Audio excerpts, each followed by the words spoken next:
கழுகு இருக்குல்ல, ஒரு கழுகு எத்தனை வருஷம் வாழும் தெரியுமா? எத்தனை வருஷம் வாழும்? 60 to 70 years. ஆனால் சில பருந்து 120 to 140 years வாழும். நீ வேணா போய் கூகுள் பண்ணி பாரு.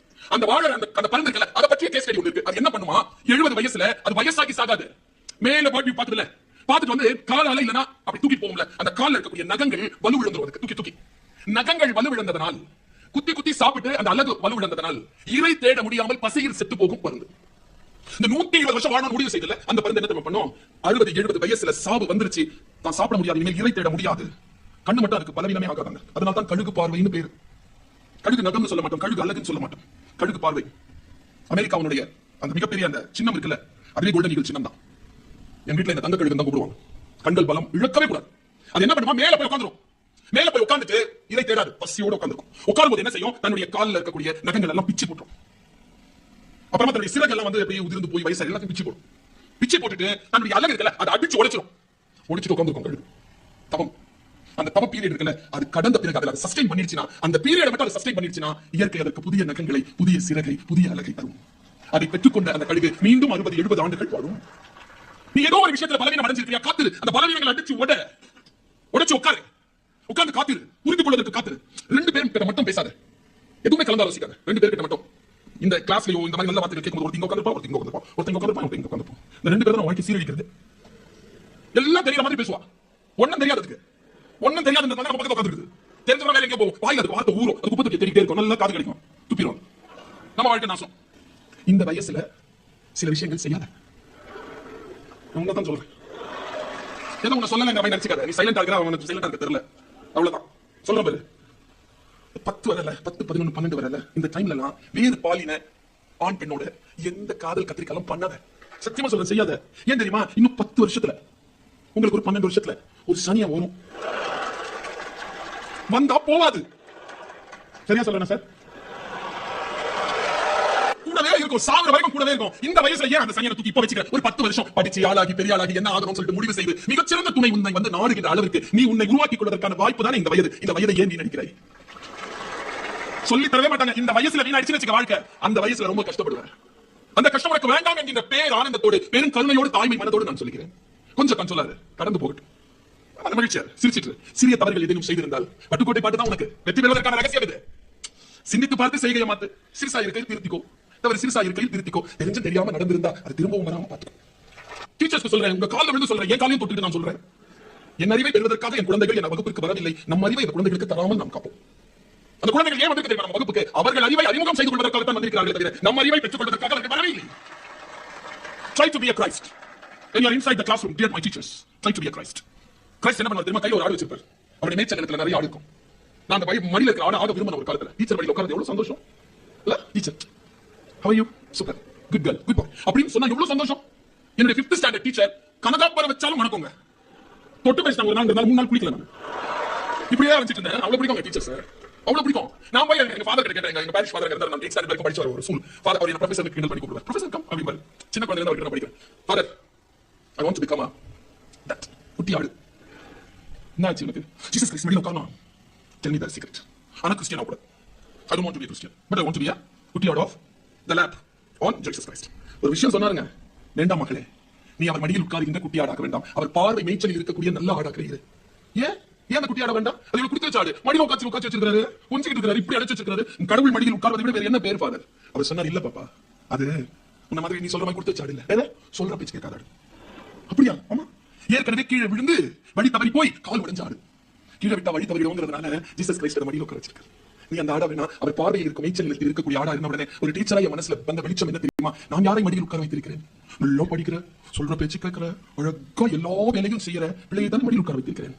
அவர்களை மேய்ச்சல் நிலத்தை விட்டுவிட்டு யாரெல்லாம் பெயிலாவதற்கு தயாராக இருக்கிறார்களோ, யாரெல்லாம் சொல்ல பேச்சு கேட்கவில்லையோ, யாரெல்லாம் எதை சொன்னாலும் புரிந்து கொள்ளவில்லையோ, அவர்களைத்தான் நாம் நெருக்கமாக வைத்திருக்க வேண்டுமே தவிர நல்ல ஃபர்ஸ்ட் மார்க் வாங்குற பிள்ளையோ இல்ல. ஆசிரியர்கள் சில பேரின் மீது கவனம் வைக்க வேண்டும். ரொம்ப நுட்பமா ஒரு விஷயம் பிள்ளைகளுக்கு சொல்றேன், பாய்ஸ் அண்ட் கேர்ள்ஸ். எனக்கு என்ன தெரியுமா பாப்பா, இதுங்க ஜெயிக்குது என்ன அப்படி பாக்குறா? ஜெயிக்கிறாங்க, சும்மா இல்ல, ஜெயிக்கிறாங்க. நாமளும் ஜெயிக்கிறோம். என்ன, நாம வந்து 96% ஜெயிச்சா அதுக்கு 92% ஜெயிக்குது. ஒரு 4% நம்ம கூடுதலா ஜெயிக்கிறோம். ஆனா என்ன தெரியுமா, 98% ஜெயிக்கிறவங்க, 96% ஜெயிக்கிற கேர்ள்ஸ் வாழ்க்கை முழுவதும் அந்த வெற்றியை எடுத்துக்கொண்டு தன் இறுதி வரைக்கும் செல்வதே இல்லை.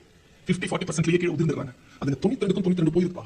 அதனால அவங்க மேல எனக்கு மரியாதை, ரொம்ப மரியாதை. நீ பெற்ற வெற்றி எதுவாக இருந்தாலும் உன்னுடைய கடைசி வரைக்கும் என் பெண் குழந்தையை கொண்டு செலுத்தாத. வெற்றியை கொண்டாடாதே. இந்த பர்வீன் சுல்தான் அம்மா உனக்கு சொல்லி தருகிறேன். வெற்றியை ஒருபோதும் கொண்டாடாது. வெற்றியை பொறுப்பாக மாற்றிக்கொள். It's responsibility. என்னை மிகச்சிறந்த பேச்சாளராக பார்த்து விட்டார்கள் என்பதற்காக நான் கொண்டாடி விடலாமா? கிடையாது. அது என்னுடைய ரெஸ்பான்சிபிலிட்டி. அதை விட அதிகமாக 1% ஆவது இந்த மீட்டிங்ல நான் பேசியாகும். என் ஈட்டியை நான் தான் எரிந்து அதை விட தூரமா எரியணும். நான் அதான் ரெக்கார்ட். யாரையும் போல வல்லதல்ல. சிகரம் நம் உயரம் ஏன் தெரியுமா? தலைப்பு கொடுத்த யாரோ ஒருவன் தொட்ட சிகரத்தை போய் தொடுவதில்லை. என் உயரத்தின் எல்லையில் நான் தொடுவது. நான் 75% தான். ஆனா 75% வாங்கிட்டேன். 76 வாங்க முடியாது. நான் மீன் கடல்ல நீந்துவேன். 98 எல்லாம் மறையும்.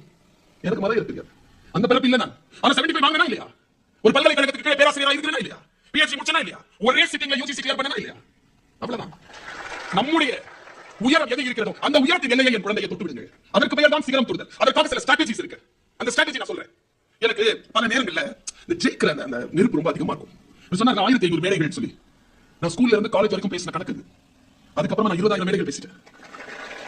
என்கிட்ட எல்லாத்துக்குமா கணக்கு இருக்கு. அவங்க சொன்னாங்க 1532 பிரைஸ் நான் 532 எல்லாம் ஃபர்ஸ்ட் பிரைஸ் கிடையாது. அதுல 180 ஸ்போர்ட்ஸ். மத்ததெல்லாம் ரங்கோலி, பாட்டு பாடி, டான்ஸ் ஆடிலாம் வாங்குறது. பேச்சு போட்டிக்கு 80 70 தான். அந்த 80 70 இருக்குல அதுலயும் ஃபர்ஸ்ட் பிரைஸ் 20 25 தான். மத்ததெல்லாம் ஆறுதல் பரிசு தான். 3ஆம் பரிசு தான். ஆனால் என்னை இங்க நிற்க வைத்தது அந்த 533 2 பரிசு அல்ல. 1500 மேடைகள், 1500 போட்டிகள். தோற்றாலும் போய் நிப்பேங்க. தோற்றாலும் போய் நிப்பேன். உண்மையாவே இந்த ஃபர்ஸ்ட் மார்க் வாங்குறவளை பார்த்தாலே எனக்கு ஆகாது. இந்த ஃபர்ஸ்ட் மார்க் வாங்குற பிள்ளைகளுக்கு ஒரு ஆட்டிடியூட் இருக்கும். இப்படி பாப்பா என்ன அப்படிமா படிச்சிட்டியா? என்ன பார்த்து 8ஆம் கிளாஸ் நான் போ என்ன பார்த்து கேட்கும் படிச்சிட்டியா? நான் திருப்பி கேட்பேன் நீ படிச்சிட்டியா? ஒண்ணுமே படிக்கலப்பா. 98 வாங்கிட்டு சிலது அழுவம் தெரியுமா? இந்த 98 வாங்கிட்டு அழுவல என்னன்னு சொல்லி அழுவம் நினைக்கிற? பக்கத்திலேயே ஒன்னு உட்காந்து சிரிச்சிட்டு இருக்கும். அது 2 தான் வாங்கிருக்கும். 2 மார்க் தான் அது. அது சிரிக்கும். சிரிச்சிட்டு இதுகிட்ட கேக்குது எதுக்கு அழுவுற? எங்க அப்பா இந்த 2 மார்க் எங்கன்னு கேட்டு அடிப்பாரு என்ன? உடனே பக்கத்துல சொல்லு அது என்கிட்ட இருக்குன்னு சொல்லு. இதுக்கு 2 மார்க் வாங்கிட்டு சிரிக்கணும் சிரிக்க கூடாது அப்படிங்கறதும் தெரியல. இந்த 98 வாங்கிட்டு அழக்கூடாதுங்கிறதும் எனக்கு தெரியல. சிஸ்டம் அப்படி இருக்கு. அது 98 வாங்கிட்டு எந்திரிச்சு நின்னு கை தட்டுவாங்க தெரியுமா? எல்லாரும் கை தட்டுவாங்க. அது கை தட்டு முடிஞ்சிச்சு உட்காராது. இன்னும் 2 பேர் பாக்கி இருந்தா தட்டு உட்கார்ந்து நின்னுட்டு இருக்கோம். நான் என்ன தெரியுமா பண்ணுவேன்? நான் ஜெயிக்க ஆரம்பிக்கும் போது 2 விஷயத்தை நான் கவனமா பாத்துட்டேன். ஒண்ணு அந்த 98 பேப்பர், ஒண்ணு அந்த 98 வாங்கின அந்த முகம். இந்த 2 பேரும் தான் மனசுல நின்னாங்க. அப்பத்துல இருந்து ஜெயிக்க ஆரம்பிச்சிட்டேன். எப்படி ஜெயிச்சேன்னு சொல்லிடுறேன். வீட்டுக்கு போ. என்ன மாதிரி நல்ல டீச்சரா இருந்தா ஒரு மாதிரி பேப்பர் கொடுப்பாங்க. சுமார் அவங்க உங்க மாதிரி நல்ல டீச்சர் இருந்தா வேற மாதிரி பேப்பர் கொடுப்பாங்க. நான் பேப்பர் எப்படி கொடுப்பேன்? மாலதி 32, காயத்ரி 46 அப்படி சொல்லி சொல்லி கொடுப்பேன். நல்ல டீச்சர்ல வந்து மாலதி, காயத்ரி, சுரேஷ், கணேஷ் கொடுப்பாங்க. நான் மார்க்க சொல்லி சொல்லி தான் கொடுப்பேன்.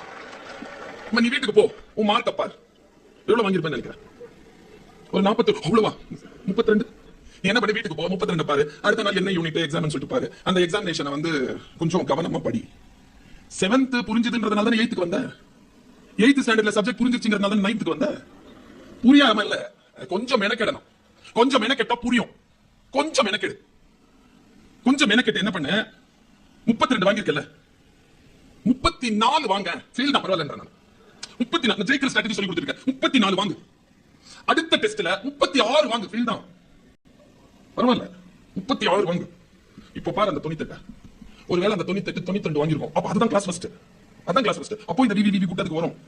ஆனா மோட்டிவேட்டர் ஜெயிக்கிற குதிரை நான் சொல்றேன். 98ல இருந்து 92 அவ தூக்குறா. 32ல இருந்து 38 நீ ஜெயிக்கிற.